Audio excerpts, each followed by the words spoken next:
For as long as I can remember, life was predictable, structured like the lines of an old blueprint. I had built a home, a family and a future, piece by piece, never once doubting the foundation beneath my feet. I was the kind of man who believed that if you worked hard, loved deeply, and remained loyal, life would reward you in kind. But I was wrong.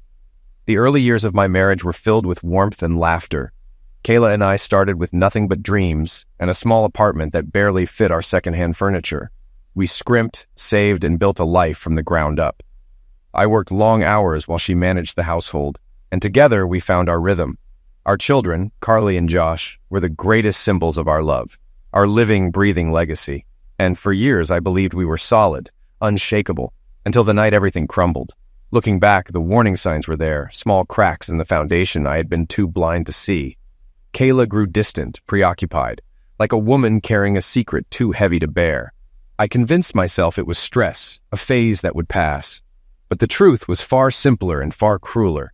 She had already decided our marriage was a cage, and she was ready to break free.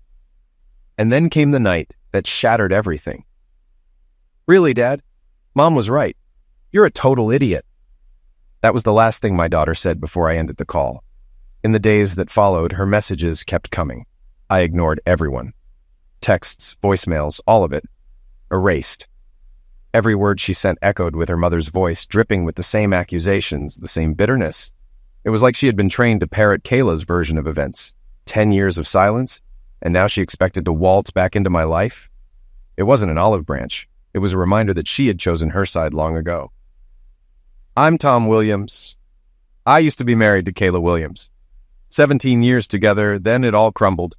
And, as expected, I was the villain of the story. That's how it works. The man gets cast as the bad guy, the ex-wife takes the kids, and suddenly she's the hero of her own version of events. Divorce court? A system designed to strip men of everything. We had 2 kids, Carly, 16, and Josh, 14, when my world collapsed. I thought we had a good life. I loved my wife, and I thought she loved me. Carly was my shadow, always by my side, helping in the garage, sharing my passion for cars. Josh? He was a bookworm, more into history and politics, always gravitating toward his mom. A few weeks before it all came crashing down, Kayla started acting distant, distracted, lost in thought. I figured it was stress. Then came Friday night. I got home at 6. The house was eerily silent. No dinner on the stove, no Carly coming to greet me. Upstairs, something caught my eye. Kayla's dress, lingerie, stockings, and heels laid out on the bed. I frowned. Had I forgotten a date night? She stood in front of the mirror, applying lipstick. "Where are we going?" I asked, loosening my tie. She didn't look at me. "We're not. I am." A sinking feeling gripped my stomach. "What do you mean?" "I have a date tonight. The kids are with friends, and I won't be home until morning." I laughed, waiting for the punchline. "A date?" She turned to me, expression unreadable. "Yeah, I need a night for myself." My blood ran cold. "You're joking." Her voice was calm, like she was discussing the weather. 17 years, Tom. I just need one night to feel desirable again. I couldn't believe what I was hearing. "If you love me, you'll let me have this," she continued. "It won't change anything." My jaw tightened. "If you loved me, you wouldn't even ask." She sighed, as if I was the unreasonable one. "I do love you, but I need this. I'm getting older, and I want to feel attractive, especially to younger men." My stomach turned. "Younger men?" She nodded, almost proud. "Clarence is 10 years younger. He's been flirting with me for months, and I finally decided, why not?" A bitter laugh escaped me. "So you're throwing away our marriage for an ego trip?" "It's just sex," she said with a shrug. "No emotions, no attachments, just one night." I ran a hand through my hair, trying to process. "And you expect me to be okay with this?" She rolled her eyes. "You're blowing this out of proportion. After tonight, everything will go back to normal." "No. If you leave, we're done." She smirked. "You won't divorce me, and if you try, I'll make sure you regret it. The house, the kids, the money, I'll take it all. I'll make sure they see you as the bad guy." I barely recognized the woman standing in front of me. "This is what love looks like to you?" "Of course," she said with a smirk. "But if you walk away, I'll make your life miserable." I scoffed. "You cheat and I'm the villain?" She grinned. "It's just one night. Who knows?" Maybe I'll learn a few things that could even help our marriage. My fists clenched. Call it off and maybe we can fix this. Otherwise, there's nothing left to save. She waved dismissively. We'll talk about counseling tomorrow. Then, just like that, she turned back to the mirror, adjusting her lipstick. Disgusted, I grabbed my things and walked out of the room. Later, she came downstairs, fully dressed, clutch in hand, checking herself in the hallway mirror one last time. I sat silently in the living room watching. A car honked outside. She smiled. He's here. I'll see you in the morning. She leaned in to kiss me goodbye. I turned my head. She huffed, irritated. Fine, have it your way. You'll calm down. My voice was cold. If you walk out that door, don't bother coming back. She laughed softly. Relax. I'll be back and everything will be fine. Then she stepped outside. I sat there staring at the door. And then I broke. I cried for my marriage, for the woman I thought I knew. 20 years together, gone. No fights, no warning signs. She had never voiced dissatisfaction. If she had wanted more, all she had to do was ask. But now, she had made her choice. Half an hour later, I got up and started moving my things. Maybe some part of me still hoped she'd change her mind, come back. She didn't. Upstairs, I packed up our bedroom. The guest room was mine now. I wasn't naive. I knew exactly what was coming. This was a no-fault state. That meant the law was on her side. She'd get the house, the kids, the money. I'd be left with bills and a broken home. She'd walk away with everything, and I'd be the one left paying the price. After settling into my new room, I logged into our online banking. Years ago, I'd set up a separate account to buy Kayla gifts without ruining the surprise. She knew it existed but had no access to it. Well, I was putting it to use. First, I moved half of our joint savings into my account. Then, I paid off the credit cards, canceled them, and got new ones in just my name. By Monday, my paycheck would be redirected to my account, and I'd be splitting the investments with our broker. With everything in motion, I poured a glass of Jim Beam and tried to sleep, but I couldn't. The bed felt cold and empty. My mind raced. Could I have stopped her? Was it even worth trying to prevent it? Would I be willing to face the fallout? I gave up on sleep, got dressed, made breakfast, and waited. At 9 a.m., Kayla walked in, chirping like nothing was wrong. Good morning, sweetheart. I'm back. Just like I promised. I didn't respond. During the night, my anger turned into something sharper, clarity. She'd made her choice. I didn't deserve this, and I couldn't have stopped it. If I had stopped her the night before, she would have just done it again later. They say you can't stop loving someone overnight. Maybe they're right. But love can turn into something else. And indifference? That's the end of a relationship. By morning, I didn't love Kayla anymore. I didn't even hate her. I just didn't care. She found me in my office a few minutes later. There you are, she said, arms open. I'm back, so everything can go back to normal. I pushed her away. Don't touch me. God knows where your lips have been. Her eyes widened and I kept going. You need to get tested for STDs. I want a notarized report before you come anywhere near me. She was stunned, but irritation crept in. I see you're still sulking, she said. I'm going upstairs to nap. I had a long night. Hopefully you'll calm down and we can talk like adults. And you owe me an apology for your attitude. She left, but I waited for her to realize what I'd done. It didn't take long. Seconds later, I heard her yell from upstairs. What the hell did you do? Where are your clothes? What's going on? She stormed back into my office. What's your problem? I asked, feigning confusion. All my things are where they belong, she snapped. Ah, I see, I said, leaning back in my chair. You think the bedroom is still mine too? Her face twisted. My stuff is in my bedroom, I clarified. You moved out? She gasped. Yes, I told you I wouldn't tolerate this. I moved out of our bedroom, and soon I'll be moving out completely. Her jaw tightened. We'll talk about this later. I'll give you a week to get over your tantrum, then I'll put everything back in place. I laughed. Not until I see that test result. She huffed and stormed out. I spent the day researching divorce laws, not expecting any surprises, but wanting to know just how much trouble I was in. I scheduled apartment viewings and printed financial records for my lawyer. When the kids came home, I wondered how long it would take for them to notice something was wrong. Carly popped her head into my office. Daddy, dinner's ready. Thanks, sweetie, I said, barely looking up. Kayla had gone all out, cooking my favorite meal and wearing makeup like it was some kind of peace offering. She thought being sweet would break me. She handed me a glass of wine as I walked into the dining room. I poured this for you. She leaned in to kiss me. I turned my face away. She hesitated, but I didn't care. I walked to the sink, poured the wine out, and grabbed a glass of Jim Beam. The kids noticed, but I wasn't about to give her the satisfaction of acknowledging it. I didn't touch my food. I passed the dishes around, barely interacting. Josh finally asked, "Dad, aren't you going to eat?" "No, not hungry," I replied. After dinner, I refilled my drink and went back to my office. I didn't help with cleanup. A while later, I grabbed my truck keys and went out. Dinner alone, a drink at a bar. When I got home, it was late. Kayla's light was still on. I slammed my door, locked it, and wedged a chair under the knob. She knocked a few times, asking me to open up. I stayed silent, then heard her give up. The next morning, I got up early. Soccer games were on, and I had a day of not caring ahead. Carly walked in, looking groggy. "Morning, sweetie. Want an omelet?" "Sure, Dad. Thanks." A few minutes later, Josh joined us. "I'll make yours next," I said, flipping the eggs. Kayla came in, grabbed a cup, and stared at the empty coffee pot. "You couldn't save me a cup?" "You know how to make coffee," I said, not looking at her. She scoffed. "Never mind." She glanced at the stove. "So, you made scrambled eggs?" "They're all yours," I said, handing Josh his plate. She glared at me, but I didn't care. After breakfast, I walked out of the kitchen without saying another word.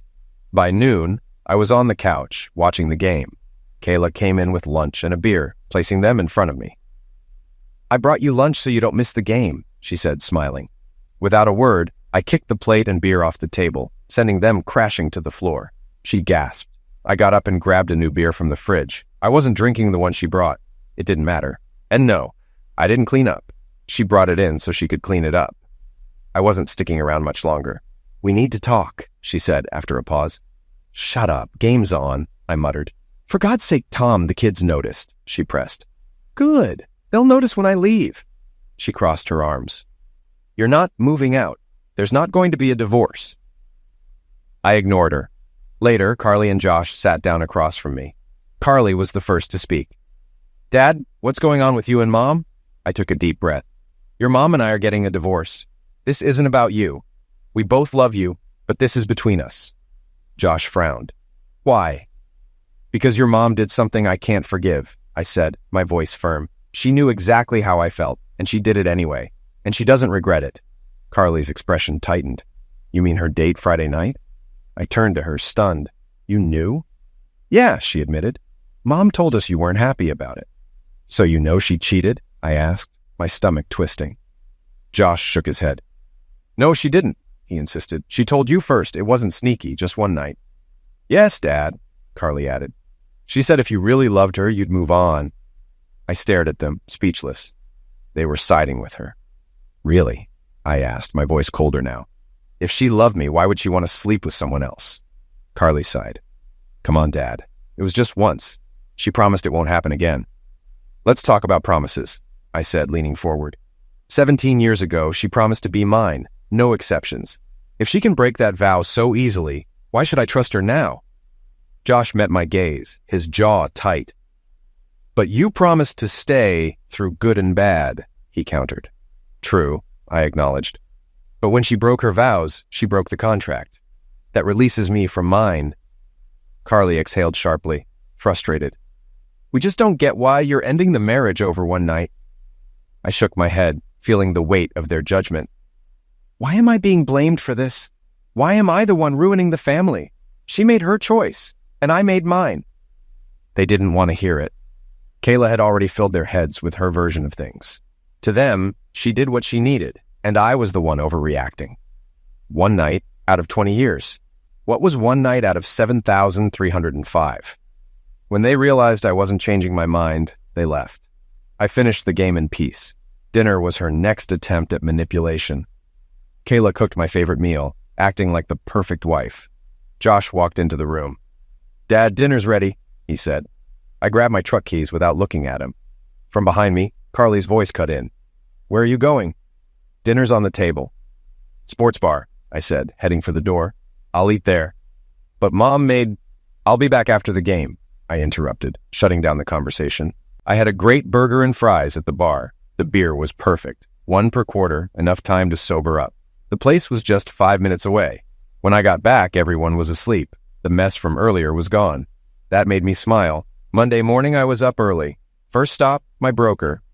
I opened a new account and transferred half of our investments. Next, HR. I removed Kayla from my retirement plan and named Carly and Josh as my beneficiaries. I also redirected my paycheck to my personal account.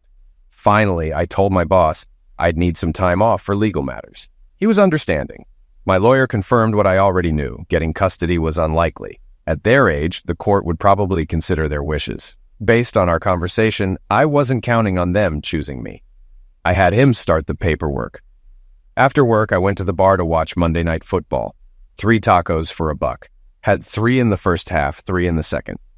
I ignored Kayla's calls. Carly texted. I replied. It wasn't a pleasant exchange. When I got home, they were waiting, giving me judgmental looks. I ignored them, walked to my office, and shut the door. Tuesday morning, I was up early again. Took the day off to find an apartment. I signed a lease on a nice 2-bedroom, paid the deposit, and scheduled my move for Saturday. I bought a couch and some furniture from a thrift store, with delivery set for the afternoon. I'd take my bed and office setup with me. By the end of the week, I'd be gone. When I got home, they were already eating. I grinned when I saw they hadn't set a plate for me. I wasn't planning to eat with them anyway. I made a big sandwich, grabbed some chips, and took it to my office with a beer. Carly stormed in. "Geez, Dad, why are you being such an a-hole?" I stayed calm. "Your mom cheated. She disrespected me, then rubbed it in my face. I made it clear what would happen if she did, and she went ahead with it anyway." "You're really ruining the family over this?" she shot back. "It was just Zex. No big deal." "Someday you'll get married. Imagine if your husband told you he was spending the night with a younger, prettier woman." She shifted uncomfortably. "I wouldn't like it, but if he promised to come back, I'd try to move on. If he told me first, it wouldn't feel like cheating." I stared at her. "When you get married, look your fiancé in the eyes when you say your vows. And if you ever decide to have just one night with someone else, picture the look on his face when he finds out." I turned back to my work. When I came home Wednesday, both sets of parents were there. I'd always gotten along with Kayla's parents. Her dad, Charles, shared my love for tech, even if his obsession with Fords was questionable. My parents were loving and supportive, but they never pushed their opinions on me. Seeing them all in my living room was unexpected. Her parents, sure, they'd side with her. But mine? Then it hit me. "Tom," Charles said, trying to stay calm, "May and I are disappointed in what Kayla did, but we think you're overreacting." I crossed my arms. "Yes, she slept with another man, and yes, it was disrespectful," he continued. "But it was one mistake in 20 years. You've got 2 great kids. Don't throw it all away over this." I kept my voice even. "It wasn't a mistake, it was planned. She and her lover set it up at least a week ahead. She blindsided me before leaving. No warning. It was deliberate." My mom spoke softly. "She didn't cheat, Tom. She told you first." I blinked. "Excuse me?" "She was honest about it, so it wasn't cheating." I scoffed. "She didn't ask, she just told me. I made it clear what would happen if she went through with it, and she did anyway." My dad tried to reason with me. "We understand you're upset, but think about the bigger picture.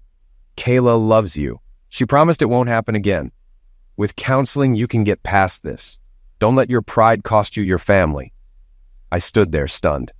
Even my parents were on her side, expecting me to forgive and forget. I couldn't take it. Without another word, I walked to my room and slammed the door in Kayla's face when she tried to follow. 10 minutes later, I grabbed my truck keys, walked past them, and headed to the sports bar for dinner and some beers. When I returned 4 hours later, the house was quiet and dark. Thursday and Friday passed in the same way. I ignored Kayla completely. The kids were still angry. Surprisingly, Kayla hadn't noticed the credit cards were maxed out yet, but that would change once she tried to go shopping on Saturday. Friday night, I was in my office when Kayla walked in, draped in a sheer nightgown, stockings, and heels. She leaned against the doorframe, her voice low and sultry. "The kids are gone," she purred. "Come to bed. Let's stop this nonsense. I want you to make love to me all night." I met her gaze, my expression unreadable. "No thanks," I said flatly. "And I haven't seen the clinic report proving you're clean." She rolled her eyes. "Stop being ridiculous. I need you. Your tantrums aren't solving anything." "Not interested," I replied, my voice cool. Kayla scoffed, crossing her arms. "If you keep rejecting me, I might have to call Clarence again." I shrugged. "Do what you want," I said. "If you bring him here, let me know so I can leave." Her face flushed with anger. She spun on her heel and stormed out. A half hour later, I heard the front door slam, followed by tires screeching as she sped away. Finally, the house was empty. I didn't waste time. I packed up my things, took apart my bed, and loaded up my truck. I decided to sleep on the office couch and poured myself a glass of Jim Beam to unwind. Early the next morning, I picked up the keys to my new apartment. Moving took a few hours, but I managed to get everything inside. A couple of neighbors even helped. When I returned to the house, no one was home. I used the opportunity to pack up my desk, office furniture, and electronics. The neighbor's son helped me load everything. Before leaving, I grabbed my chair from the living room. No one had noticed it was gone. That evening, my phone rang. Carly's name flashed on the screen. "Daddy, where are you?" she asked, her voice tight with worry. "I'm home, honey," I said gently. "No, you're not," she shot back. "Your office is empty. The bed and dresser are gone. The chair isn't in the living room. I looked everywhere, and you're not here. Your truck's gone. Where are you?" I sighed. "You're right. I'm not there. I moved into an apartment." She hesitated. "No, you didn't. I don't live there anymore, Carly," I said firmly. "Maybe after the divorce I'll buy another house, but this place is mine for now." A sharp breath came through the line. "Geez, Dad, I can't believe you're being so stupid. I thought you loved us." "I do love you, sweetheart," I assured her. "I always have, and I always will." "Just not enough to stay," she muttered. "I'm not abandoning you," I said, my voice steady. "You can see me whenever you want." "You left us," she snapped. "You're destroying the family." "Your mother did that," I said, my patience thinning. "I warned her what would happen if she went through with it. She did it anyway." Carly's voice wavered. "She thought you loved her enough to get over it. And I thought she loved me enough not to do it," I replied. "Whatever." She hung up. The divorce was a nightmare. Kayla fought me at every turn, dragging things out. She insisted on counseling, which the judge ordered, but I refused to participate. I sat through all 12 sessions in silence until the counselor gave up. She fought over everything. A garage poster she'd always hated? Suddenly it was essential. A Bud Light sign she never wanted? Now it had to go in her office. It was all petty nonsense. She made sure I saw the kids as little as possible. When the divorce was finalized, I was stuck paying half the mortgage while she kept the house. Child support was set at $2,000 a month. I got Wednesday nights and weekends with the kids. The worst part? Spousal maintenance. $1,000 a month for 5 years unless she remarried. That was fast. Clarence moved in before the divorce was even finalized. Half my paycheck went to her. I cashed out some investments and bought a small fixer-upper. It wasn't much, but it was mine. I spent my nights and weekends working on it. Visitation was a joke. Kayla made sure every weekend was a struggle. Oh, Carly has dance practice. Josh has an important test. When I did get to see them, they were cold, distant, even hostile. No matter how many times I tried to explain, they still blamed me. But when their mother controlled almost all their time, it was a losing battle. One day, they told me flat out, they didn't want to see me anymore. I could have forced it, but what would be the point? Dragging them over would only make things worse. I still sent gifts and cards on birthdays and Christmas. But they always came back unopened. The only thing that never came back? The checks. They cashed those without a word. When graduation came, I figured they'd finished high school, but I had no idea for sure. I sent a letter about their college funds. No reply. Kayla had kept her promise. She'd turned them against me. I buried myself in work and home improvements, living quietly. It saved me money, though it felt like I was just existing. Then, I made one call that only made things worse. I took a deep breath and dialed. "Hey, Mom!" Her voice was bright and chipper. "How are you, sweetheart?" "I'm good," I said, though it wasn't entirely true. "Are you hosting Thanksgiving again this year?" A pause. Too long. "Mom?" I prompted. She exhaled, her tone suddenly hesitant. "Well, Kayla and her parents are coming, and she's bringing her new boyfriend. We thought it might be uncomfortable if you were there." I tightened my grip on the phone. "You're ditching your son for my ex and her boyfriend?" "We want to stay close to the grandkids," she said, as if that justified everything. Then with a sigh, she added, "This is your fault, you know. You should have fought harder for your family." I swallowed hard. "So I'm just not welcome? Maybe you can come by on Christmas Eve?" she offered, as if that were a consolation. "Whatever," I muttered and hung up. I spent Christmas Eve watching Die Hard, ignoring my mom's calls and texts. I wasn't in the holiday mood. Across the room sat the unopened gifts for my kids. 5 years later, I got a wedding announcement. Kayla married Clarence the weekend after my last alimony payment. Perfect timing. Josh turned 18, so child support ended. Finally, I was free. I celebrated by drinking myself into a stupor. Not proud of it, but after everything I did for them, they threw it all back in my face. Now that I was free of them financially, I decided to move on completely. They clearly didn't want me, so I'd return the favor. Except for one thing. I'd been paying half the mortgage on that house for years. Once Josh graduated, my payments stopped, but my name was still on the deed. Kayla seemed to think she owned it outright, but the divorce agreement was clear. She could stay until the kids graduated. After that, it was mine too. I called my lawyer. The house had been worth $300,000 when we divorced, with $200,000 in equity. Now it was worth about $500,000, with $450,000 equity. Only $50,000 left on the mortgage. Why go after it? Simple. Money. Plus, it would piss Kayla off, and I enjoyed that thought. A week later, my phone rang. I answered without checking the caller ID. "Tom, what the hell is going on?" Kayla snapped. I leaned back, unfazed. "Oh, hey Kayla, long time no talk. What's up?" "Why did a realtor show up at my house with a sales contract?" "Because both our names are still on the deed," I said evenly. "You'll need to sign the papers." Her voice sharpened. "I'm not selling." "Then send me my share of the equity," I countered. "You got the house in the divorce." "No," I corrected. "I was allowed to live there until Josh graduated. That happened last month. Now, either we sell or you buy me out." "I'm not paying you for a house I already own," she shot back. "Good," I said, my tone cool. "Because I'm not even asking for what it's worth. My share is $225,000. Add in the furniture you insisted on keeping, and we'll call it $250,000. "You're insane," she yelled before hanging up. I laughed. It felt good. A couple of months later, after a pointless legal battle, the judge ruled in my favor. She even had to pay my legal fees. The house appraised for more than expected, and I walked away with $275,000.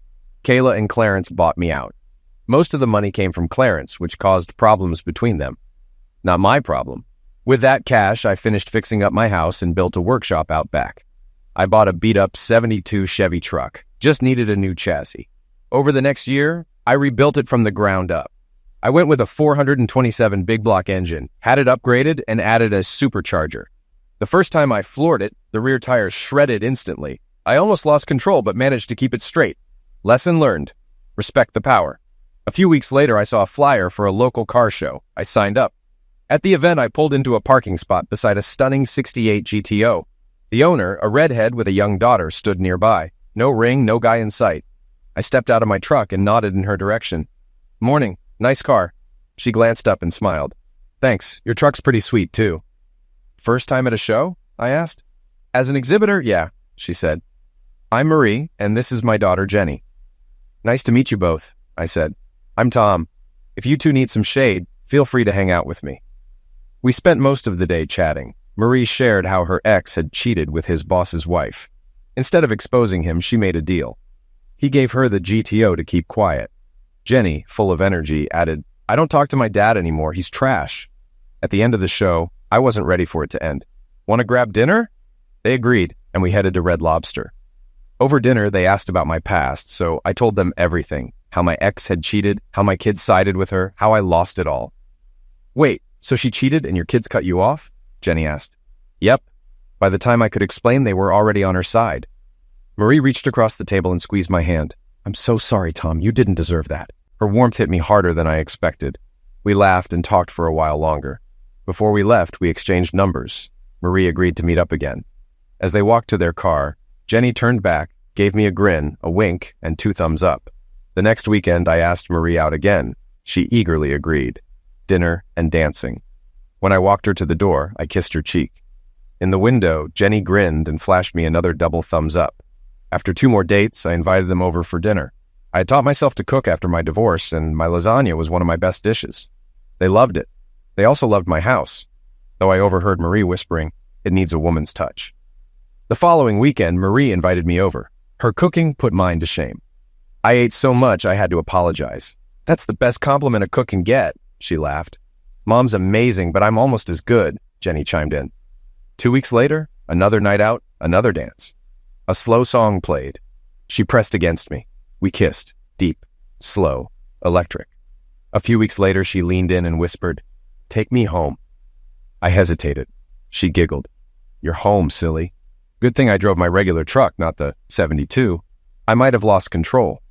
That night, we made love. In the morning, I made her breakfast. Jenny gave me another double thumbs up. Months later, I asked. She said yes. A simple courthouse wedding. They moved in, and Jenny started calling me Dad.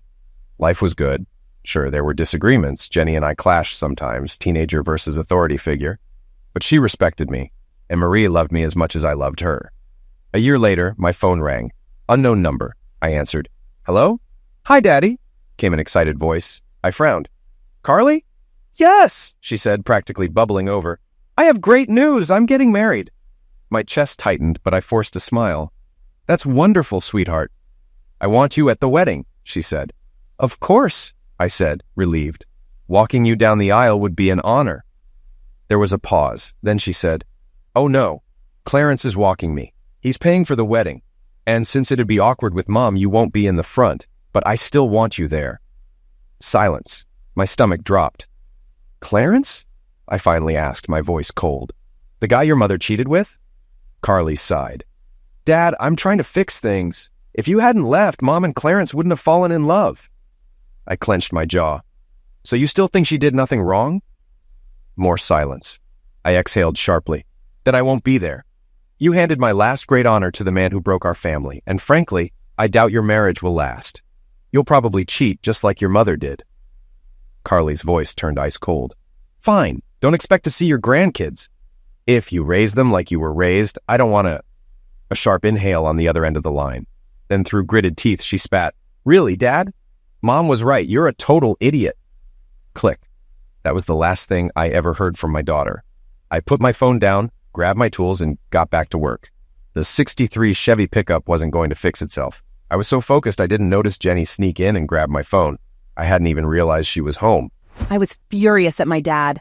I had tried to be civil, inviting him to my wedding, and he had the audacity to speak to me like that. This was his fault. He had torn our family apart. I had hoped he'd finally take responsibility.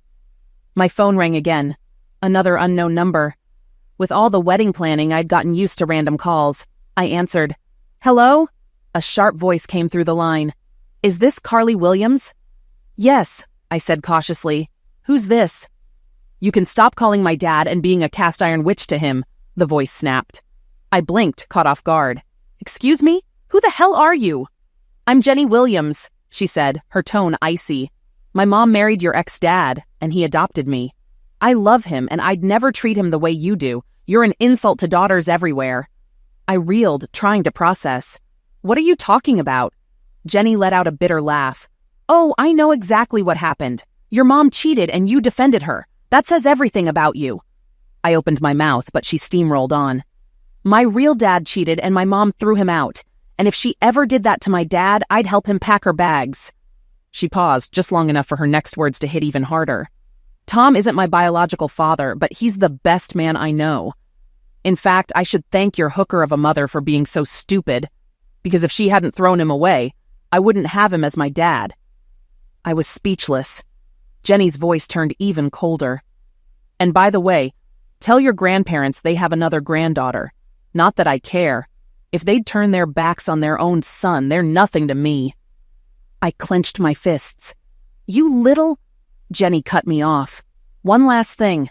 When you say your vows, look into your husband's eyes and imagine what happens when he cheats on you. Because he will. And when that day comes, call me. I'd love to laugh in your face. The line went dead. I stared at my phone, shocked. I had no idea Dad had remarried, let alone had another daughter. And yet, something about Jenny reminded me of myself, before Mom convinced Josh and me that Dad had abandoned us. At first, I had doubted her. I even considered moving in with Dad, but she explained how she had needed that night, how it was just one moment in their long marriage. She had been willing to work things out. He had refused. He had left. He had broken our family. And now, some girl who didn't even know me had the nerve to call and throw insults? And why was Dad so mad? Of course, Clarence was walking me down the aisle. He had been there for me these past years. I hadn't spoken to Dad since Josh and I confronted him about abandoning us. Besides, Clarence was paying nearly $20,000 for my wedding. I doubted Dad had set aside anything close to that. Half an hour later, Mom and both grandmothers walked in from shopping. Mom immediately noticed my mood. "Honey, what's wrong?" I sighed. "I invited Dad to the wedding. I thought maybe we could reconnect." Grandma Williams lit up. "Oh, that's wonderful. Is he coming?" I shook my head. "No, he got mad when I told him Clarence was walking me down the aisle and that it'd be awkward for him to sit up front." Mom scoffed. "I thought he would have gotten over his pig-headedness by now." I sighed. "And if that wasn't bad enough," I continued, "I found out I have a half-sister." 3 gasps echoed at once. "What?" Mom, Grandma, and Grandpa all said in unison. "Yeah," I said, crossing my arms. "Some girl named Jenny Williams called me right after Dad hung up. Apparently he married her mom and adopted her." I let out a dry laugh. She wasn't exactly friendly. The nicest thing she said was that she should thank Mom for being stupid enough to let such a great man go. Their stunned silence filled the room as I recounted both phone calls. Grandma Williams finally spoke, her voice barely above a whisper. "Tom got married and didn't even tell us?" Grandpa shook his head in disbelief. Mom, still reeling, muttered, "I have another granddaughter?" The wedding day arrived. As I got ready, Dad's words lingered in my mind. For a moment, I felt sad he wasn't here, but I had reached out. He had rejected me. Clarence smiled as he took my hand, walking me down the aisle. My heart swelled. I was surrounded by family. Josh stood proudly as one of Bobby's groomsmen.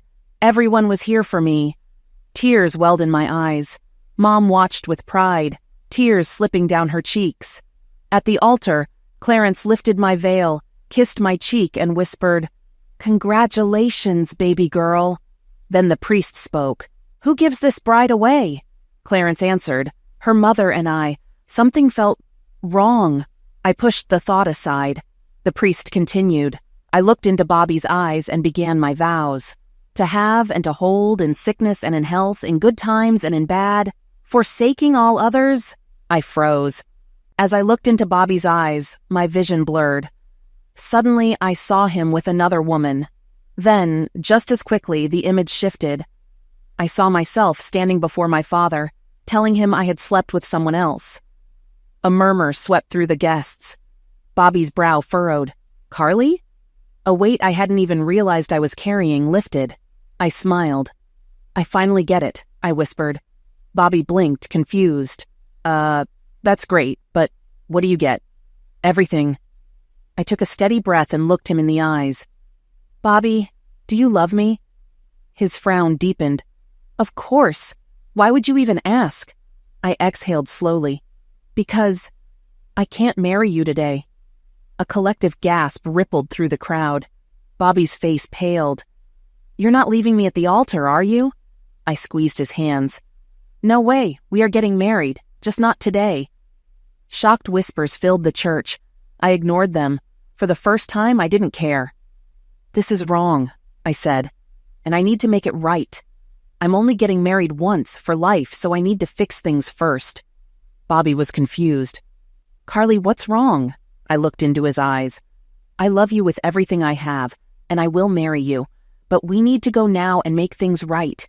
We'll reschedule the wedding, and we'll do it right." I turned to the guests, my voice steady. "I'm sorry, but I can't do this today. We're not canceling, just postponing. We'll let you know the new date. But hey, the reception hall is paid for, the bar is open, and the party's already set up. So eat, drink, and enjoy." Scattered murmurs and whispers rippled through the crowd, but a few chuckles emerged as I shifted my gaze to Clarence. I smirked.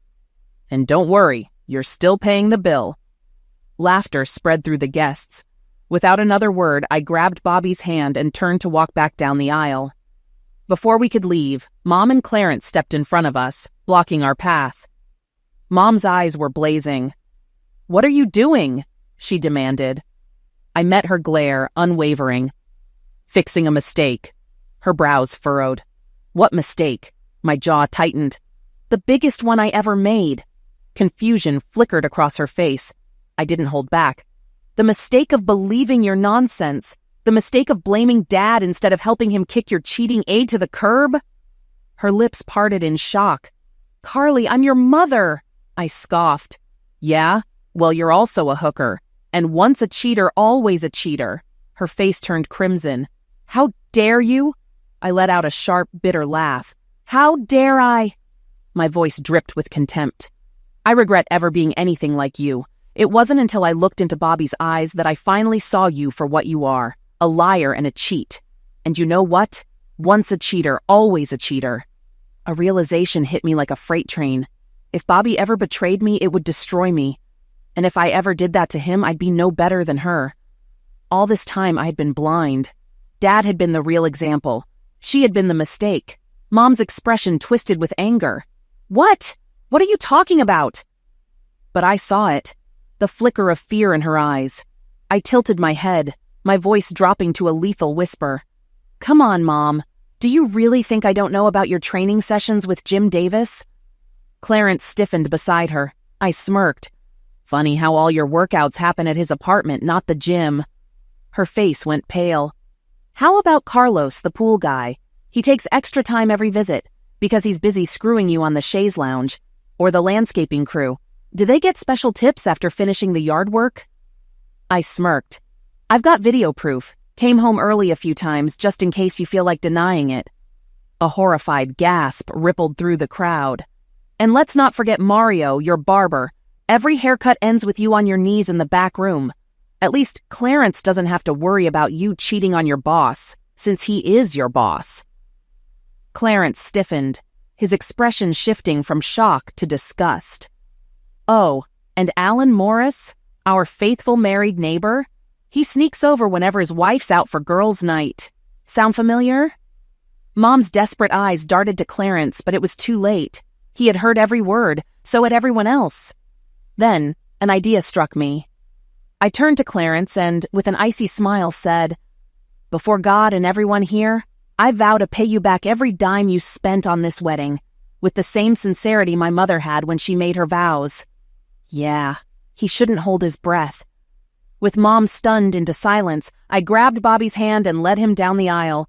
On the way out, I stopped by the videographer. Did you get all that? He grinned. Oh yeah, every second. He handed me a copy of the footage, already preparing a backup. I quickly signed off for him to post it online. Hopefully it would go viral and bury Mom in the shame she deserved. Bobby and I rushed to the parking lot. His car was already packed for our honeymoon, but our plans had changed. His brother was supposed to take him home after the reception. Not that there was a reception anymore. I slid into the passenger seat, my heart pounding as he turned the ignition. The 440 engine rumbled to life.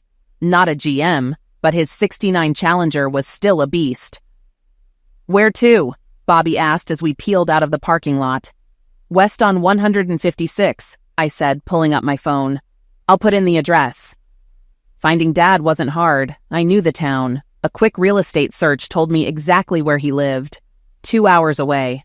I just hoped he was home. We didn't stop to change. I had something to make right.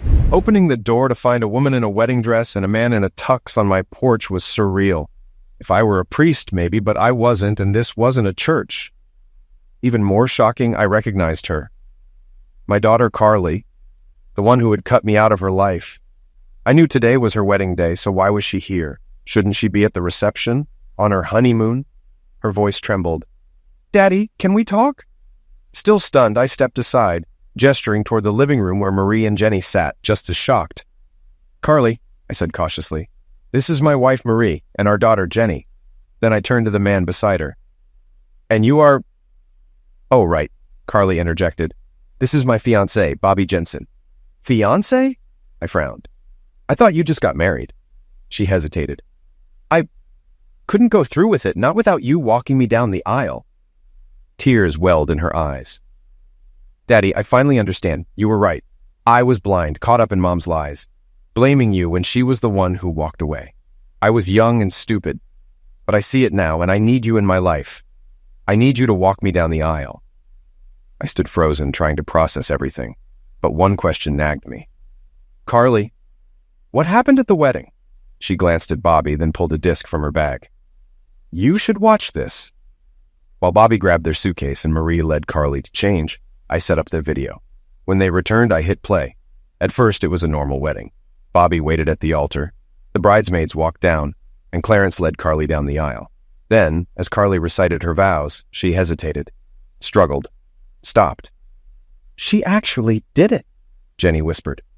On screen, Carly's expression shifted. Then, in front of a packed church, she called out her mother, exposing her for the serial cheater she was. By the time the video ended, Carly turned to me, raw emotion in her eyes. "I looked at Bobby and realized how much it would hurt if I did to him what Mom did to you. I finally understood what forsaking all others meant, and I realized how much I had dishonored you, the most honorable man I know, by letting someone else take your place. I want to marry Bobby, but only if you walk me down the aisle." Then she turned to Jenny and smiled. "And I need my little sister as a bridesmaid. Your tough love was the wake-up call I needed." Jenny's eyes widened. Carly nodded. "When I hesitated at the altar, I heard your words. How can I get married if you won't stand by my side? That hit me hard." We talked for hours. I hadn't realized Jenny had taken Carly's number from my phone and called her earlier that day. That night, Carly ignored calls from Kayla and Clarence, but picked up when her friends called, laughing as they told her how guests had enjoyed the reception, on Clarence's dime. He had tried to cancel, but it was too late. The food was served, the bar was open, and the DJ was playing. Eventually, he sulked in a corner with a drink. Josh even sent Carly a video. Kayla had approached Clarence, but the conversation didn't go well. Cheating hooker was the highlight of his rant. Looked like their marriage was crumbling. Carly and Bobby decided to stay the week, using their planned honeymoon time to reconnect. It gave me a chance to get to know Bobby, a solid guy with strong values. At first, things were tense since he had only heard Kayla's version of events. But as the truth surfaced, he warmed up. It helped that he was a car guy, even if he preferred Dodges. At least his Challenger had a manual transmission. By midweek, Carly set a new wedding date, same venue, a year later. This time, I was paying for it, and I was walking her down the aisle. Marie helped with planning, and Jenny was officially a bridesmaid. Carly and Bobby called everyone in the wedding party, except Kayla and Clarence. Over the next few months, we rebuilt our relationship. Carly and Bobby visited often, and we went to car shows together. Marie's GTO, my 72 truck, Bobby's Challenger, and even Jenny's 74 Firebird, which I had bought for her. Even Josh started coming around. He had always been closer to his mother, but we were making progress. I suspected he was trying more for Carly's sake than mine, but I wasn't complaining. Josh also kept me updated on Kayla and Clarence's downfall. Clarence had moved out and filed for divorce. Irreconcilable differences, not infidelity, meaning Kayla dodged the worst of their prenup. He didn't fight, just ended it quickly. The good news for Clarence? He had a prenup. Kayla got the house and $50,000, but Clarence kept everything else. He tried to claim part of the house, but he had no proof. He had used a loan to buy out my share, but never documented the transaction. Now he was paying off a loan for a house he didn't even own. By the time he realized he'd never get his money back, it was too late to file an infidelity claim. Meanwhile, Kayla's reputation was ruined. Word of her affairs spread, and suddenly she wasn't welcome at social events. Friends distanced themselves. Worse, she had no income. She had lived off Clarence's money, and now that was gone. Clarence, on the other hand, learned a very expensive lesson. Between buying my share of the house, dropping $28,000 on a wedding that never happened, and paying Kayla's divorce settlement, he lost a fortune. And then, the humiliation. Kayla, furious that Clarence had dared to leave her, started spreading rumors. She told her few remaining friends that Clarence had a tiny problem in the bedroom and that he refused to return the favor. That kind of gossip spreads fast. Clarence's downfall was swift. His social life crumbled as word spread. Women at the bar laughed in his face. Soon, he avoided public places altogether, going straight home after work. Meanwhile, I had a more important task at hand. "Ready, Daddy?" Carly asked. No father is ever truly ready to let his daughter go, but I was honored. The church doors swung open and music filled the air. With pride, I led Carly down the aisle, glancing at the guests. Kayla sat in the fourth row, a spectator at her own daughter's wedding. The front row seat she once claimed now belonged to Marie, the woman who had stood by me through it all. After this final duty, I would take my place beside my wife. The priest's voice filled the air.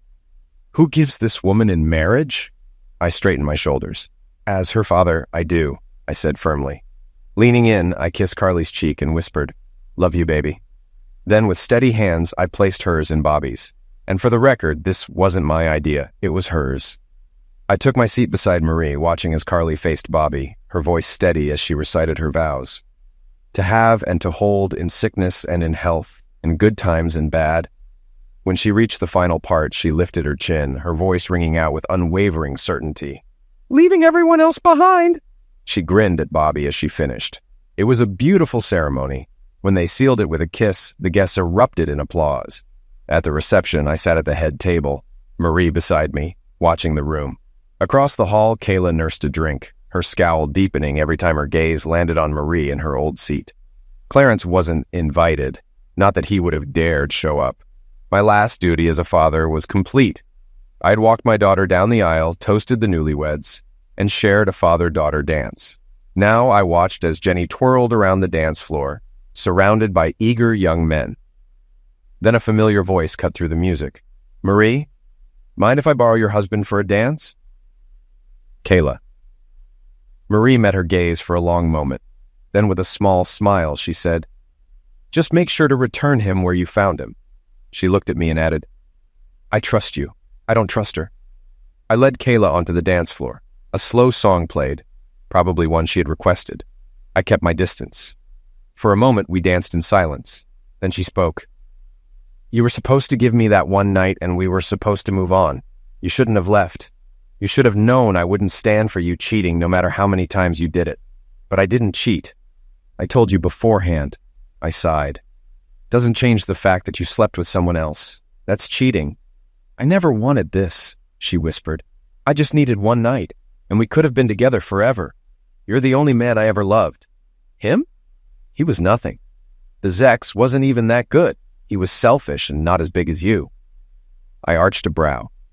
"Then why did you marry him?" "Because you divorced me. I didn't love him, but I liked him. And I didn't want to be alone. I thought maybe I could love him, but I never got over you. And yet, you cheated on him too," she huffed. "Because he was awful in bed. I tried to train him, but he wouldn't listen. No effort, no interest in my needs, wouldn't even go down on me. So I stopped. Everything. Eventually, I found guys who actually knew what they were doing." I shook my head. "So you destroyed our marriage for one night?" I shook my head. "So you destroyed our marriage for one night of mediocre Zex, then wrecked another because your new husband didn't measure up?" She lowered her gaze. "I never thought Carly would turn on me." I chuckled. "That's the problem, Kayla. You never think." She reached for my hand. "We had a good marriage. Maybe we could—" I pulled back, laughing. "Not just no, but hell no. Even if I weren't married, you ruined any chance of reconciliation when you turned our kids against me. Now, I have a wife I love, a daughter I adore, and 2 kids who came back into my life. The best I can offer is civility at family events. That's it." The song ended, and so did the conversation. That night was the last time we spoke. Kayla eventually lost the house. She couldn't afford the mortgage. She downsized to an apartment and lived off the sale money, stretching it as long as she could. Occasionally she went on dates, but as far as I know, she never had another serious relationship. Clarence? Same story. Meanwhile, Carly and Bobby built a strong, happy marriage. They had 3 kids, 2 boys and a girl. Josh married a great woman, and they had 2 daughters. As far as I know, neither of them ever cheated on their spouses. Some people say I should have gotten revenge on Kayla and Clarence, but the truth is, they destroyed themselves. Any action I took would have only dragged me down with them. Instead, I moved forward, because the best revenge, a life well lived. And karma? Well, she handled the rest. Kayla and Clarence didn't burn, but they sure didn't walk away unscathed. And that's fine, because I won. I have a wife who loves me, kids who came back, a home filled with laughter. That's all I ever needed. "Ready, Daddy?" Jenny asked. No father is ever truly ready to let his little girl go, but I was honored. The church doors opened, and music filled the air. I stepped forward, leading my daughter down the aisle, Marie beaming in the front row. As I took my seat beside my wife, I glanced at Carly. She caught my eye and gave me a knowing smile. Jenny had promised to do it right the first time, and I knew she would.